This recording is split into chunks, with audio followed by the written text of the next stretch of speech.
Well, hey, everybody. This is the Weekly Word Live with Phil and Matt.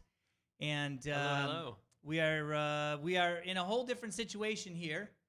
It looks like we're side by side, but we're not. Yeah.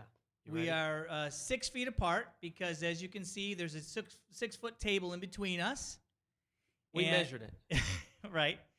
And we really want to come to, we've got a few things that we want to say, some encouragements. Before we do all that, don't forget to hit the subscribe button on YouTube, please. We've got 182 people subscribed, but that's the best way for you to figure out what we're all doing, so hit the subscribe button. And then last thing I want to say before we get started officially is, Matt, you look like you're glowing with the Shekinah glory over there. The countenance of the Lord is upon me. And we tried to balance out the lighting. We have two different cameras, and his quality camera is really low, and so we've got like a beaming light on Phil. Right. There's no light. We're trying to like prevent light on me, and yet I'm glowing like. Of course, it could be my hair. Yes. Well, yeah, or my lack of hair. Anyway, I'm nice and shiny. We want to talk about distractions today. And by the way, if you're watching, say hello. I already see we've got some people popping in. Oh, look it, my mom is here. Hello, Mom. Nice Hi, Mom. to see you. Make Mom. sure you put some comment in or make a comment in the chat, and then we can share. Matt, why don't you get us started? Let's talk about distractions, because I know this is something that you guys have been working on in the family ministry anyway. No, we're gonna do your thing. We're doing my thing first? Yeah. You're we first. have a game. Yeah. Yes, okay, I'm glad that you mentioned that. Okay, we've got a game. It's only in the schedule. Yeah, because it's a good, healthy distraction. Can we have some fun? Yes. Okay. Let's do it. Those of you that are watching out there, on the chat, are we allowed to have some fun? Type yes. Yes. Type no. yes. If you think we are allowed to. If you don't want to have fun, just... Now, here's why we're going to do this Leave. game. This game is called Gandalf or Solomon. And the reason we're doing this is because this Sunday I'm starting a new teaching series in the book of Ecclesiastes. And guess who the writer of Ecclesiastes is? Gandalf. No, Solomon. Oh.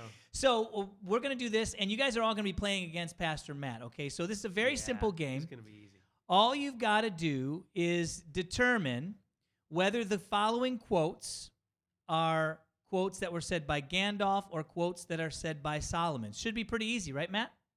Sure, it's Gandalf. Okay, here's the first one. And you guys play along at home. Hi, Roger. How are you? Good to see you. Okay, here is the first quote. Even a fool is wise in his own eyes. Is that Gandalf or is that Solomon who said that? It's totally Gandalf. It's totally. Even a fool is wise in his own eyes. I could see him with his staff and everything. Here we go. The answer is no, it's Solomon. All right, if you're keeping score at home, that's 1 for all of you who said Solomon and 0 for Matt. Here's the next one. A merry heart makes for cheerful countenance. Oh, that sounds like what a hobbit would say. So I think it's Gandalf. You think it's Gandalf? Yeah. All right, everybody at home, answer by chatting. Do you think it's Solomon or Gandalf? A merry heart makes for cheerful countenance. That is Solomon. Okay. If you answer Gandalf to all of these, you'll get at least a few of them right. Okay, I'm good. I'm good. You know who's good at these games is Joel. We need to get Joel Joel over Swan. Where are you, Joel Swan? Here we go. Many that live deserve death, and many that die deserve life. Can you give it to them? Is that Gandalf or is it Solomon? Oh, I'm going to say Solomon. He was trying to... Just kidding. Solomon. Oh, yeah. You're going to say Solomon? Yeah. The answer is Gandalf. Okay. This is a chance to turn it around here, Okay. Matt. How many questions do we have? There's like 100 more. All of the rivers run to the sea, yet the sea this is a not 5-minute full. program. All of the rivers run to the sea, yet the sea is not full. Who's that one? Gandalf or Solomon? Oh, that's definitely Solomon. He was looking out over his countryside river and said that. You got that one right. It was Solomon. Oh, really? I thought it was really Gandalf. You were trying to get it wrong, weren't you? Despair is only for those who see the end beyond all doubt. Ooh, that's timely quote for what we're going through. Say that again? Despair is only for those who see the end beyond all doubt. Solomon or Gandalf? Answer, everybody who's I'm gonna answer watching. for real. I'm going to say Gandalf. Gandalf, For you real. are right. You are right. Despair is only for those who see the end beyond all doubt. The end beyond all doubt. Okay, next one. All we have to do is decide what to do with the time given us. Is that Solomon or is it Gandalf? Let me do it in the voice of Gandalf for you. All we have to do is decide what to do with the time given us. That didn't help me in Gandalf's voice. Number one, I'm gonna say Gandalf. It's right. You're Gandalf. That's good. You're doing you've turned it around. Okay, looks like we have two more, everybody. Two more before we get to the serious stuff. But again, just a distraction. Let's have some fun. Oh, you should know this one. As iron sharpens iron, so a friend sharpens a friend. I can see a hobbit with a blade that glows. No, Solomon. Solomon, obviously. We know that one. That's a good one. Okay, last one. Here we go. There is nothing like looking if you want to find something. Solomon or Gandalf? Oh, Gandalf. You got that one right. Well, as we tally up the score, it looks like Matt got 5 out of the 10, I believe there were. So that's pretty good. You're batting 50-50. And I hope you guys enjoyed that. A little bit of a distraction. Been kind of tough to find healthy distractions, don't you think, Matt? Yeah.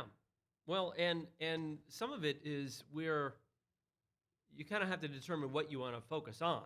Yes. And it's less about trying to push away the distractions and trying to remain focused. But Yeah. what I wanted to do was just share about 5 different things that I think right now, in especially what we're dealing with, that we could be doing. So first of all, and some of these are kind of practical, like to what we're dealing with in the COVID-19, obviously. But Yeah. some of them are beyond that too. So first of all, is stop watching news all the time. You obviously want to be informed, and that's important.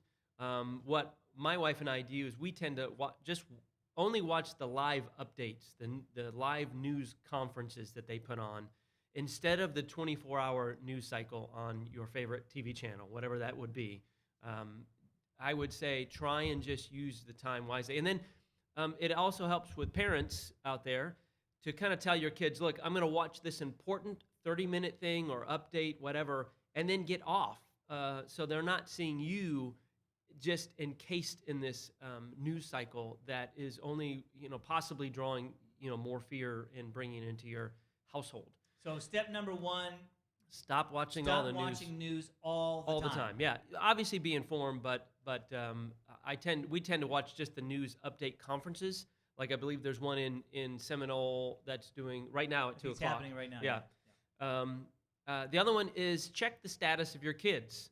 In essence, discuss with your family. Let them know that you're there for them in case there are any fears. Kids have sometimes these strange things that they're thinking in their mind of what's happening in the world. Yeah. And you need to make sure that you've got the opportunity, the door is open for them to communicate those fears. With that said, then move on. You don't have to stay there. You don't have to keep reminding them. You don't have to it's important for you to say, hey, anybody have any questions? Great, let's move on kind of thing. But you don't have to every day have this conversation. Now, let's all sit at the dinner table and discuss the COVID-19 news. That's not what we're talking about. But just check the status of your kids. Healthy balance on how much. So check the status. So number 1, stop watching the news all the time. Yep. Number 2, check the status of your family, of your family. Whoever you're with. Check in about it. Yeah. Got yeah, it. yeah. Okay. And then the third one is school at home wisely. Yeah. Now, my wife just put out a video.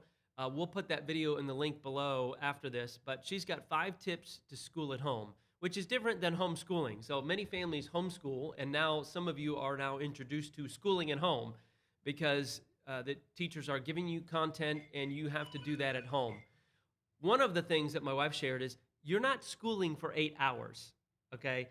You don't have a classroom of 20 to 30 people as well as, all the classroom changes, lunch, PE, all that kind of stuff that takes up the full day of school.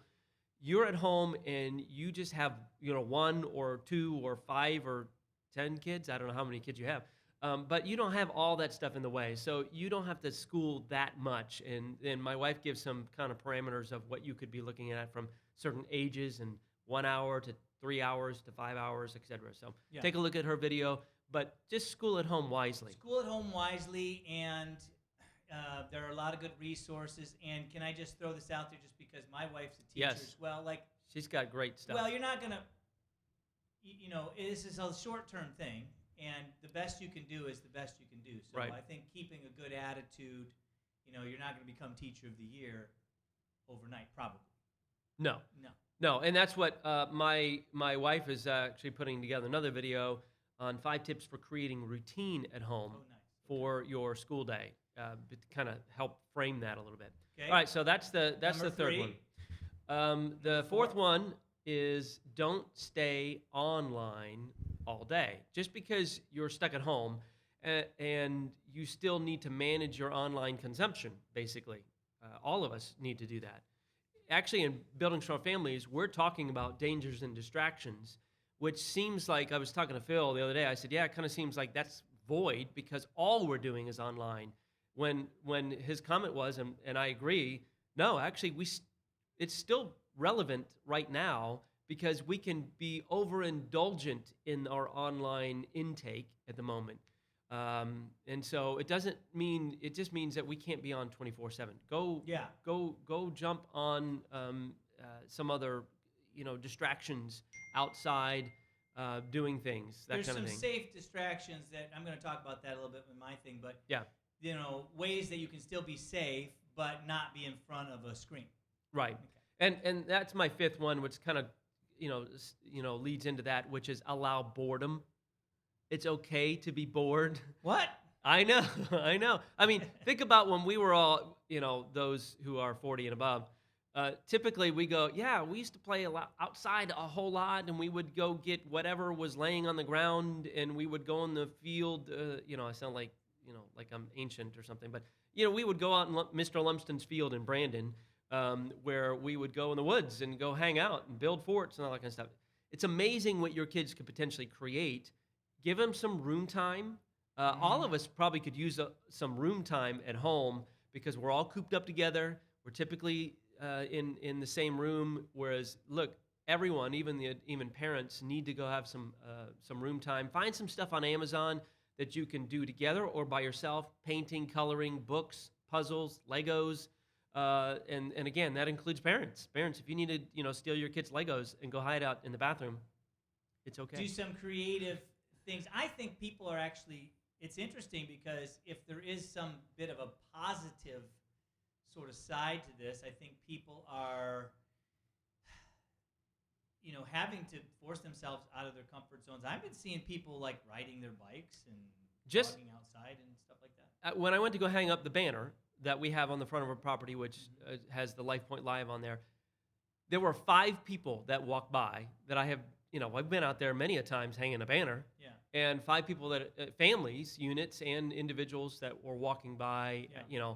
waving, talking, asking how we were doing, saying that they were on their line with their church as well. So a lot of movement, which leads to the last thing, which is the flip side to all these things that we need to remove from in a distractive way is the good of the distraction. When we need to look at the good of the distraction of this, the virus and COVID and quarantine and all that kind of stuff, is that you're probably spending much more time with your family than you ever have.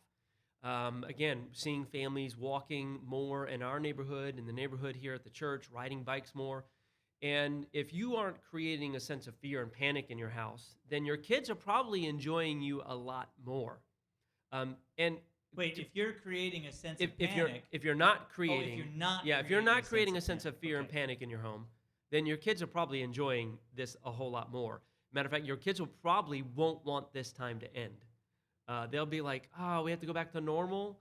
That will be what some of your kids will be saying because your time is completely focused on the family unit, Yeah. potentially. Whatever your family unit looks like. Right. Even if it's just, you live with your aunt and uncle or brother or sister, whatever, you've got this time that you're together playing silly games and doing, fun stuff. So it may be a good reminder for us when we go back to our normal, which I believe we will. There will be a norm again. Hopefully soon. That we need to make sure that the goal would be to reevaluate now so that you can adjust later.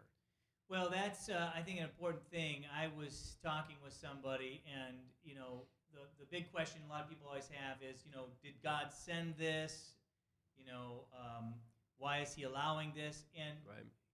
this disease is an effect of living in a fallen world. I mean, bad things happen in a fallen world. The fact that this is happening sort of worldwide is just related more to the fact that this is a disease that spreads easily and rapidly. It's not something that we're being punished for. But every time something happens to us, or God allows something to happen to us, whether it's a sickness or a disease or a challenge in our lives, in a relationship or a job or something, we always have an opportunity to be strengthened by it, to learn from it, to take something away from it. And this is one of the things you're saying. Families may take something away and realize, oh, we are good at being together. We need to spend more time together. We need to find better ways to communicate together. And it's sort of driving families, to be Right. closer in Yeah. a weird way. Yeah. No, So let's review those 5. Number 1 was, Yes. Number 1 was stop watching the news all the time. thank you, I will do that. Number 2 is check the status of your family, your kids and your family. Okay. Number 3 is school at home wisely. And again, some of those tips are going to be able to come from actually both Phil and I's wife, who happen to be named Stephanie, have great tips to be able to share. Don't stay online all day. Make sure you manage your online consumption, and then allow some boredom. It's okay to be a little bit bored, to allow some creativity to step into your home, which Yeah. I think you're going to find, and I believe that's what we're all doing. But Not a bad idea. yeah, so go ahead and share with us some additional. Yeah, I think was Phil's going to share with some scripture stuff. a lot of the same ideas, but just going to the scripture. I was saying we had a prayer meeting Tuesday night online, Yep. and I was just sharing that I wasn't doing that great, and that's the truth. I think people think, oh, if you're a pastor, you're some kind of like superhero of the faith or something, and this was really causing me a lot of trouble. I Right. was having trouble sleeping. I was worrying a lot, anxiety, all kinds of things. And, I had to say, okay, well, what does the Bible say about being worried and anxious? And I went to one of the premier passages on dealing with anxiety. It's in the book of Philippians, and I can pull it up here and show everybody. So we're looking at the book of Philippians, chapter 4. And in verse 6, it says, do not be anxious about anything, but in everything by prayer and supplication, with thanksgiving, let your requests be made known to God. So the first thing is, don't be anxious, but take it to prayer. So we've started praying more often as a church. We're praying every single Tuesday evening at 7 as a group. And, of course, we're encouraging you to pray and pray with your families. Verse 7 says, and the peace of God, which surpasses all understanding, will guard your hearts and your minds in Christ, which is something I needed. I needed my heart guarded because, even today, as I was talking with some friends, I was feeling like, tense and worried. But then this is the part that I think is practical, is verse 8. And it says what you should be thinking about. So instead of thinking about, watching the news all the time or dwelling on, the numbers of the virus and, whether, we're going to be shelter in place and all this stuff. I mean, instead of just dwelling on that, where would you put your thoughts? And so Philippians 4:8 basically gives you a recipe of where to put your thoughts. So first it says, whatever is true, whatever is honorable, whatever is just, whatever is pure, whatever is lovely, whatever is commendable, if there's any excellence, anything worthy of praise, think about these things. So I just started going through this list to say, okay, well, what is true? Well, the news isn't always true. So that may not be the best place to always put your thoughts. What is true? The Bible is true. Mm-hmm. So that's a good place to put your thoughts. What is honorable? Well, TV and shows aren't always honorable. There are plenty that are, but Right. so that's a good idea. So what could we be thinking about that's honorable? I know what I love is if I am online and I see a video of somebody doing something nice for each other, or hearing a story about somebody reaching out and helping. That's honorable. Right. So that's a great thing to think about. Whatever is just. So this is sort of whatever is fair. Whatever is pure. Again, could be what you're listening to, could be what you're watching, could be what you're saying. whatever is lovely. I think this is a great opportunity. People have turned and they started reading some books now. I've seen people doing art projects, Right. doing photography outside, running, watching the sunset. Like Right. these are lovely things that God's Just created. simple things that we take advantage Yeah, of. absolutely.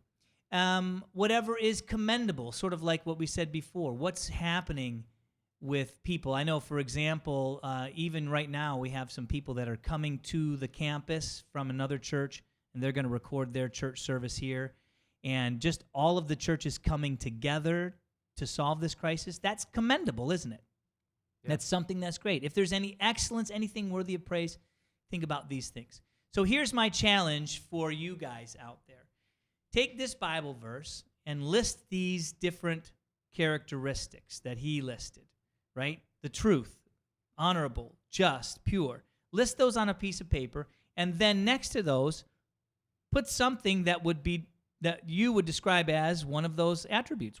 Something that's true that you can focus on, something that's honorable that you can focus on, something that's just. And then put your focus there as much as possible. And then, just like the scripture says, do your best to remain in prayer so that God's Spirit can guard our hearts. Now, I'm saying that because I need to do that. I'm saying that because I need to work on that too.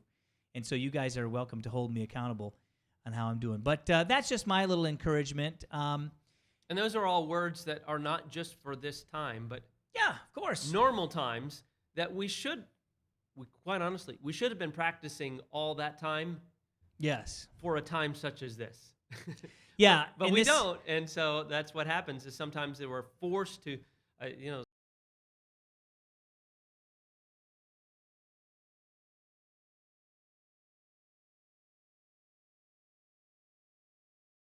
Yeah. for that to show. Well, we face stress all the time. It's just kind of focused right now Right. at one time and on a very specific thing, but it's a reminder. So a couple of things before we take off.